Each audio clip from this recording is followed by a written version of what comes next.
ఈరోజు గుంటూరు నగరపాలక సంస్థకు చెందినటువంటి మేయర్ పదవికి అనివార్యమైన పరిస్థితుల్లో పోటీ జరిగింది.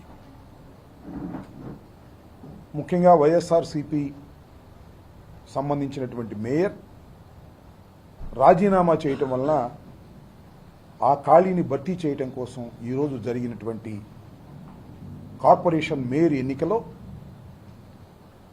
వైఎస్ఆర్ కాంగ్రెస్ పార్టీ తరఫున అచ్చాల వెంకటరెడ్డి గారిని అభ్యర్థిగా నిర్ణయించి బీఫామ్ ఇచ్చి పోటీ పెట్టడం జరిగింది. అచ్చాల వెంకటరెడ్డి గారికి 27 ఓట్లు, ప్రత్యర్థికి 34 ఓట్లు రావడంతో తెలుగుదేశం కూటమికి చెందినటువంటి అభ్యర్థి మేయర్గా గెలుపొందినట్టుగా ప్రకటించడం జరిగింది. దీన్ని మేము ఒక అప్రజాస్వామికమైన అనైతికమైన కార్యక్రమంగా మేము భావిస్తున్నాం. ఎందుకనంటే మా అభ్యర్థి ఓటమి పాలయ్యాడనే ఉద్దేశంతో కాదు. ఆఫ్టర్ ఆల్ 1 ఇయర్, ఇంకా 1 ఇయర్ కోసం కూటమి కక్కుర్తి పడింది.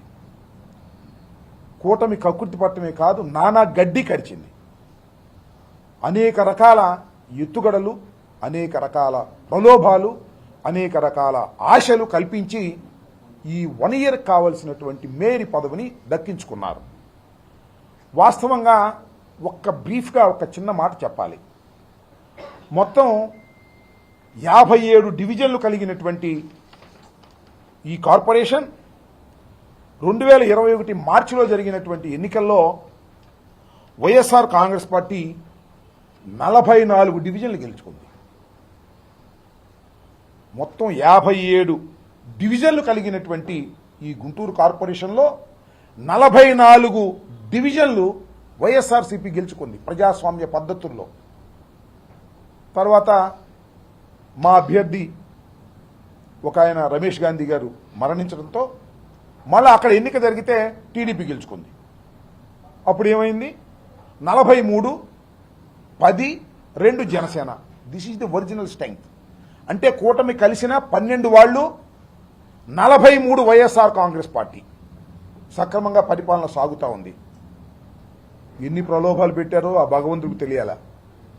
చివరి సంవత్సరం వారు కార్పొరేటర్గా మేయర్గా చేయాలి వాళ్ళ అభ్యర్థి అనే ఉద్దేశంతో అనేక మందికి అనేక ఆశలు చూపించి అట్లా ఆకున్నారు.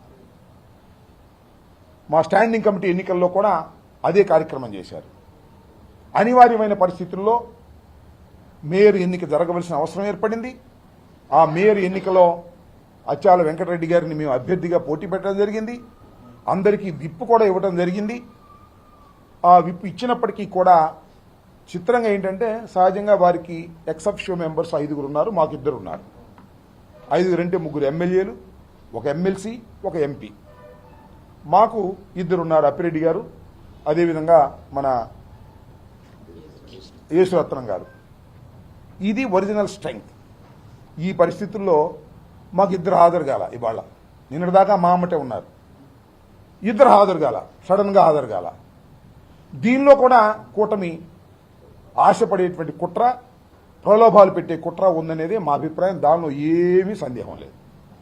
ఎంతమందిని మా దగ్గర నుంచి తీసుకుపోయారు అంటే 17 మంది.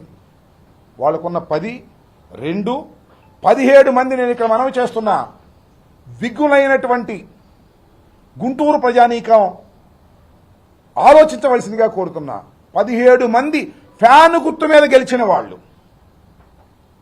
15 మంది వైఎస్ఆర్సీపీ ఆర్థిక సహాయంతో గెలిచిన వాళ్ళు, 17 మంది జగన్మోహన్ రెడ్డి గారి ఆశీస్సుతో గెలిచిన వాళ్ళు అటు వెళ్ళిపోయారండి. దేనికి కక్కుర్తి పడి వెళ్ళారు నాకు అర్థం కాల. ఇంకా వాళ్ళకి రాజకీయ జీవితం ఉంటుందా? మిమ్మల్ని నమ్ముతారా అని అడుగుతున్నా.